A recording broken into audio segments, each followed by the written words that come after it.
Je m'appelle Chloé. J'ai 32 ans. Et le jour de mon mariage, la rangée de chaises ornées du petit panneau « Famille » était complètement, douloureusement vide. Personne de mon côté ne m'a accompagnée vers l'autel. Personne de mon côté ne s'est assis sur ces sièges que nous avions soigneusement réservés. Quelques heures plus tôt, mon téléphone s'était éclairé avec un dernier SMS de ma mère, une petite phrase soignée qui m'a fait l'effet d'une gifle « On fêtera ça plus tard, ma chérie. Le voyage de ton frère à l'île Maurice est déjà réservé. » Ce n'était pas une blague. Ce n'était pas un malentendu. Elle avait réellement choisi des vacances à la plage plutôt que mon mariage. Mon frère m'avait envoyé un message la semaine précédente en riant, comme si ce n'était rien, me disant que les vacances ne pouvaient pas attendre, que les billets n'étaient pas remboursables et que je devais comprendre. Je suis restée là, dans ma robe, écoutant la musique commencer, faisant semblant de ne pas voir ces chaises vides, faisant semblant que cela n'avait pas d'importance, que ma propre famille ait décidé que le sable et les cocktails étaient plus importants que de m'entendre prononcer mes vœux. Les gens m'ont dit plus tard qu'ils étaient sûrs que ma famille avait ses raisons, comme s'il pouvait y avoir une bonne raison pour qu'une mère manque le mariage de sa fille pour un vol à prix réduit. Le plus drôle, c'est qu'ils ont tous supposé que j'allais simplement encaisser, pardonner et passer à autre chose parce que c'est ce que j'avais toujours fait. Ils pensaient que je sourirais malgré la douleur et que j'attendrais cette fameuse célébration ultérieure que ma mère ne cessait de promettre. Mais des mois après ce jour, quand les rôles se sont inversés et qu'ils se sont soudainement retrouvés à me supplier de venir pour un grand mariage familial chez eux, j'ai enfin arrêté de jouer la fille compréhensive. J'ai juste souri et j'ai dit, pas cette fois. Si vous pensez que choisir des vacances plutôt que le mariage de son enfant est la pire partie de l'histoire, attendez d'entendre jusqu'où ma famille est allée pour défendre ce choix et ce que j'ai fini par faire pour leur faire goûter à leur propre leçon. Avant tout cela, avant les chaises vides et les fausses promesses, tout a commencé assez simplement. Je m'appelle Chloé. Je vis à Lyon et je travaille comme responsable marketing pour une entreprise technologique basée à Paris, travaillant principalement à distance, jonglant entre les appels vidéo, les présentations de campagne et les notifications Slack incessantes. J'ai rencontré mon mari actuel, Julien, sur une application de rencontre il y a 4 ans. Nous sommes allés prendre un café dans un petit établissement de quartier par un samedi pluvieux, tous deux prêts à partir après 30 minutes si c'était gênant. Au lieu de cela, nous avons fini par discuter jusqu'à ce que le serveur range les chaises sur les tables et nous dise qu'il fermait. À partir de ce jour, ce café est devenu le point de départ officieux de ma véritable vie d'adulte. Quand Julien m'a demandé en mariage, il l'a fait au même endroit, faisant glisser une bague sur la table entre nos lattes à moitié terminées par un après-midi d'automne pluvieux. Il nous a semblé évident que la date de notre mariage devait être l'anniversaire de cette première rencontre. Un week-end d'automne assez lointain pour que tout le monde puisse s'organiser. Nous avons réservé un petit domaine viticole dans le Beaujolais, à environ 40 minutes de Lyon. Nous avons versé la compte qui m'a noué l'estomac et avons commencé à envoyer les « save the date » aux collègues et amis dont les agendas se remplissent des mois à l'avance avec les activités des enfants, les lancements de produits et les jours de congés limités. Au début, ma mère, Nathalie, semblait ravie. Elle a pleuré sur FaceTime quand j'ai levé la main pour lui montrer la bague, a dit qu'elle était fière de moi et a immédiatement commencé à poser des questions sur les couleurs, les fleurs et le genre de robe que j'imaginais. Elle a répété plus d'une fois qu'elle ne manquerait le mariage de sa fille unique pour rien au monde. Mon frère cadet, Théo, qui vit à Paris et travaille dans la vente, a posté un rapide message de félicitations dans le groupe familial, accompagné de quelques blagues sur l'open bar et sur la façon dont il allait enflammer la piste de danse. Mon père, Jean-Pierre, qui est maintenant à la retraite, a dit qu'il avait toujours voulu explorer davantage les vignobles lyonnais et que nous pourrions peut-être transformer le voyage en petites vacances avec quelques visites avant ou après le mariage. Pendant un temps, il semblait que tout le monde allait dans la même direction. Puis, quelques semaines après que nous ayons versé la compte et commencé à payer les prestataires, ma mère m'a appelée, semblant étrangement hésitante, comme elle le fait lorsqu'elle est sur le point de transformer son problème en ma responsabilité. Elle a dit qu'elle venait de réaliser que la date choisie chevauchait le voyage annuel de Théo à l'île Maurice, celui dont il parlait toujours comme de son moment de déconnexion, sa récompense pour avoir atteint ses objectifs trimestriels. Elle s'est lancée dans un discours sur la dureté de son travail, les nuits tardives, le stress des ventes et comment ce voyage était la seule chose qui lui permettait de tenir le coup.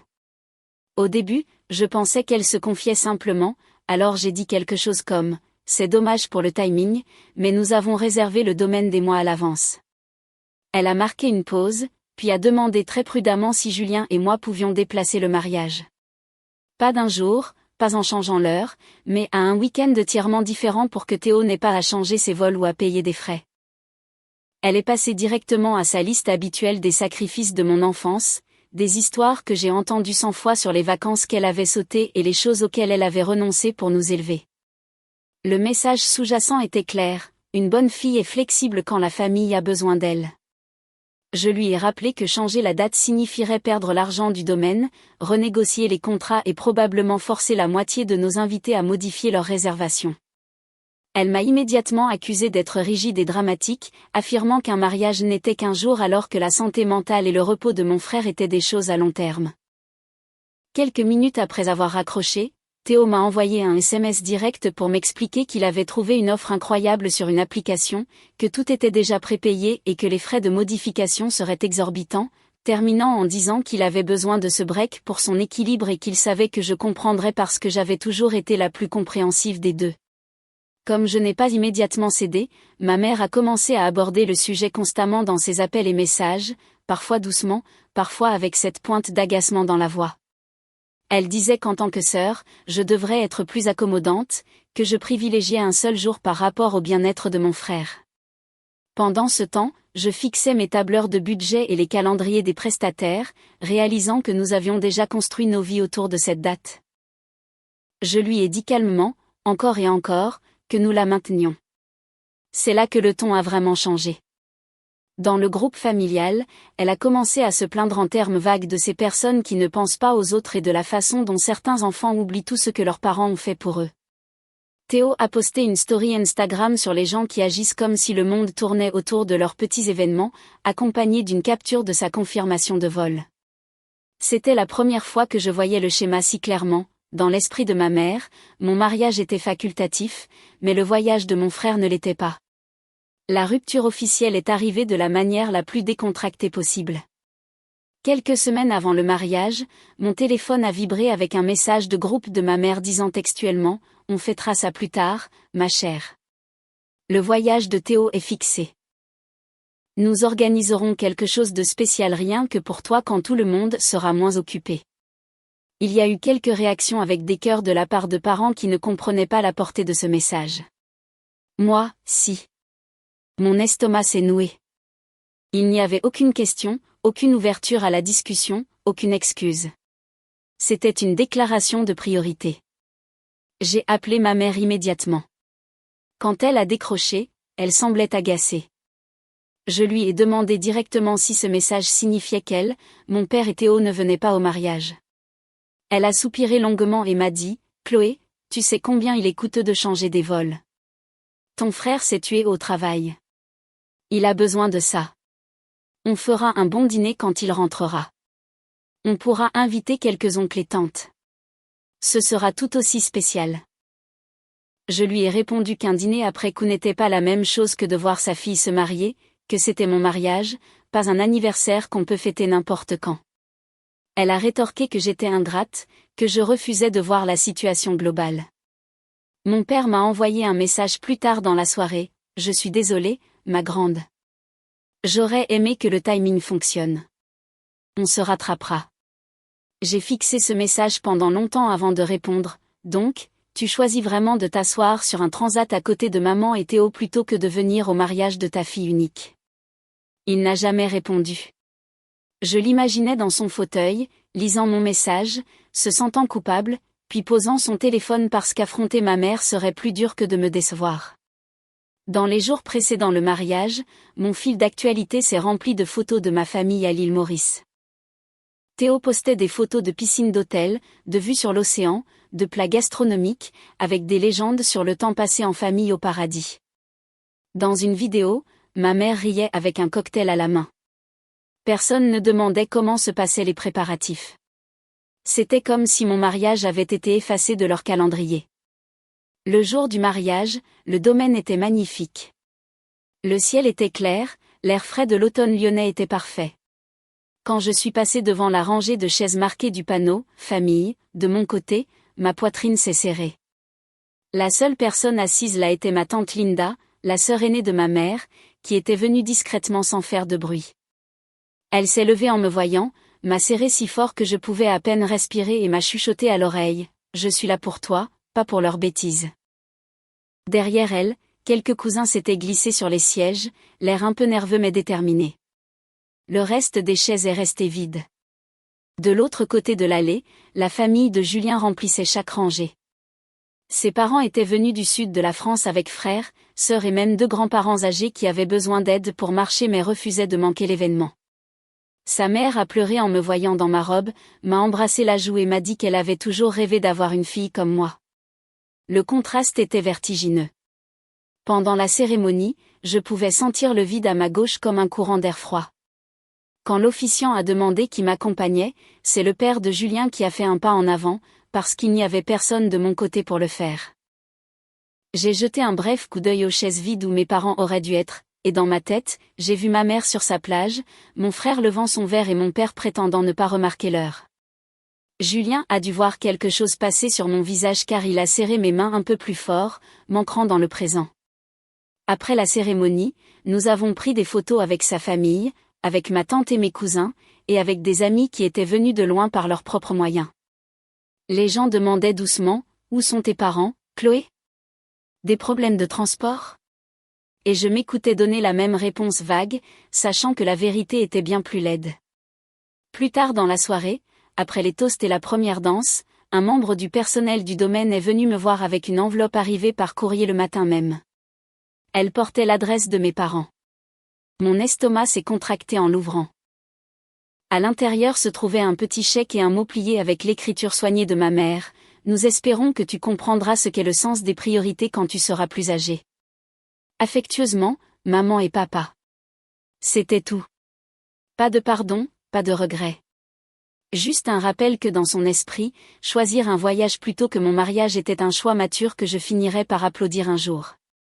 Je suis restée là, dans ma robe de mariée, tenant ce mot, et j'ai senti quelque chose se briser définitivement en moi. Cette nuit-là, j'ai posté une seule photo sur les réseaux sociaux, Julien et moi avec ses parents, riant sous les guirlandes lumineuses du domaine, avec pour légende, parfois, la famille qui est présente pour vous est celle que vous construisez vous-même. Je n'ai tagué personne, je n'ai pas mentionné Maurice, mais en moins d'1 heure, Théo a commenté, ça a l'air sympa, j'aurais aimé que les emplois du temps concordent. Comme si c'était un accident cosmique et non un choix délibéré. Pour notre lune de miel, nous sommes partis aux Caraïbes. J'ai mis mon téléphone en mode avion, voulant profiter d'une semaine sans penser aux chaises vides ou aux messages culpabilisants de ma mère. Mais quand j'ai fini par rallumer mon téléphone quelques jours plus tard pour vérifier mes mails pro, l'illusion de paix a éclaté. Le groupe familial avait explosé. Ma mère se plaignait du fait que certains parents avaient osé assister à mon mariage, qualifiant cela de trahison de l'unité familiale. Sur Facebook, elle avait écrit un long statut dramatique sur la douleur d'une mère dont l'enfant refuse de comprendre le sacrifice. Mon frère avait renchéri avec une vidéo parlant de « protéger sa santé mentale » contre les attentes toxiques des autres.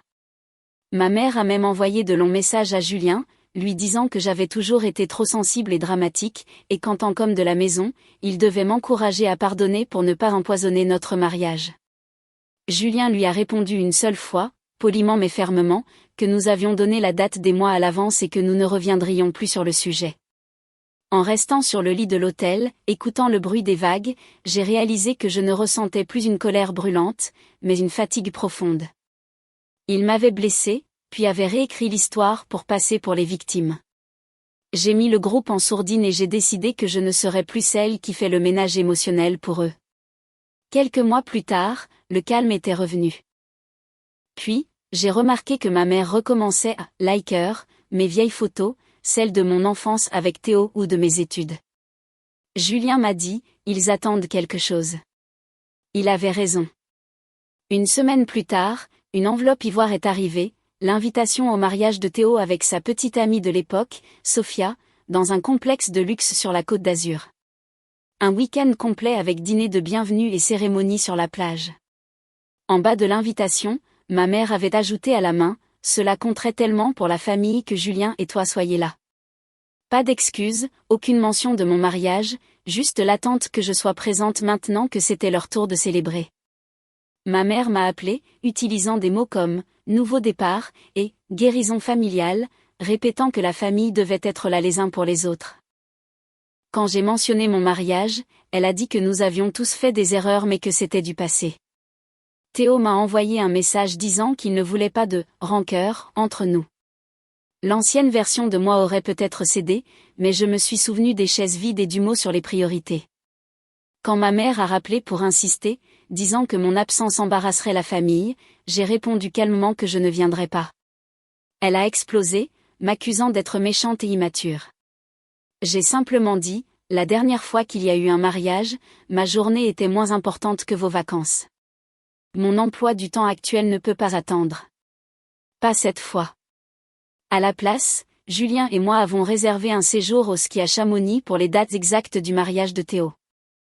Le jour où il disait « oui » sous le soleil du sud, nous étions sur un télésiège, le soleil brillant sur la neige. J'ai reçu des photos de parents montrant ma mère avec une place vide à côté d'elle, racontant à tout le monde que je ne pouvais pas venir à cause du travail, mais tante Linda m'a écrit que personne n'était dupe. Au cours de l'année suivante, j'ai appris que le mariage de Théo battait de l'aile. Ils s'étaient endettés pour ce mariage luxueux, Sophia voulait stabiliser leurs finances alors que Théo continuait ses dépenses impulsives. Il a fini par perdre son emploi à cause de son manque de fiabilité et ils ont divorcé de façon chaotique. Théo est retourné vivre chez mes parents. Ma mère essayait de justifier ses échecs auprès de tout le monde, mais les gens commençaient à s'éloigner, lassés par ce schéma de victimisation constante. De mon côté, tout allait bien. J'ai obtenu une promotion et Julien et moi avons appris que j'étais enceinte.